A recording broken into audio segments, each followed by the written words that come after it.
Ndugu mpendwa, uzima wako haina ndani ya mali yako unayojivunia nao. Uzima wako hauna ndani ya magari mazuri unayokuwa nayo, wala magari ya kifahari. Uzima wako hauna ndani ya manyumba unayokuwa nayo, manyumba mazuri. Uzima wako ndugu mpendwa haina muyale unayojivunia kuwa nayo, kwa sababu unaona kama wengine hawana yale unayokuwa nayo. Uzima wako ndugu mpendwa haina kurembo wako wala kushepu yako, bali uzima wako una mtu tu mmoja anayeitwa Yesu Kristo.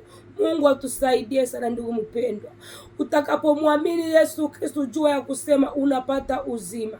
Lakini ndugu mpendwa, kwa siku ya leo unamkataa Yesu Kristo, usiku na mchana aulali, kwa sababu ya kutafuta yale mali unayokuwa nayo, kwa sababu ya kutafuta magari. Sikia ndugu mpendwa, kuna watu walikuwa na mali nyingi sana, lakini haikubadilisha jina ya kuitwa marehemu. Hapana, haikubadilisha jina ya wao wasiitwe ya kusema ule alikuwa mzima lakini leo amekufa. Haikubadilisha, hapana. Lakini tujiulize wewe na mimi, je, kama walikuwa bado hawajampokea Yesu Kristo, leo weko wapi? Ni kipindi ya kumpatia Yesu Kristo maisha yako ndugu mpendwa. Umwamini Yesu Kristo ili ukuwe na uzima wa milele. Twende tusome katika kitabu cha Yohane sura 11 mstari wa 25 mpaka 26. Anasema, twende tusome kwa uwezo wa Roho Mtakatifu. Yesu akamwambia, mimi ni ufufuko na uzima. Yeye ambaye ananiamini hata anapokufa ataishi, na kila mtu mwenye uzima na kuniamini mimi hata kufa hata milele. Unaamini haya? Mungu atusaidie sana.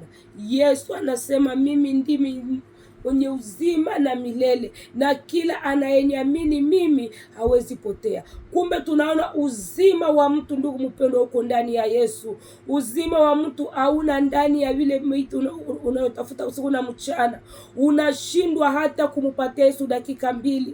Unashindwa hata kumtafuta Yesu hata kwa sekunde kidogo. Lakini masaa nyingi unapoteza kwa ajili ya kutafuta vitu vya kidunia vyenye havitakugeuzia hata jina kuitwa marehemu, havitakubadilishia hukumu yako, kusababisha wewe usihukumiwe. Ndugu mpendwa, ujiangalie, na muda tunayokuwa nayo sio muda rafiki. Hapana, muda tunayokuwa nayo sio muda wa kupiganisha mambo ya dunia, sio muda wa kusinzia, sio muda wa kuangalia kusema nitafute kitu fulani. Katika Sodoma na Gomora mlikuwa watu walikuwa na mipango nyingi sana.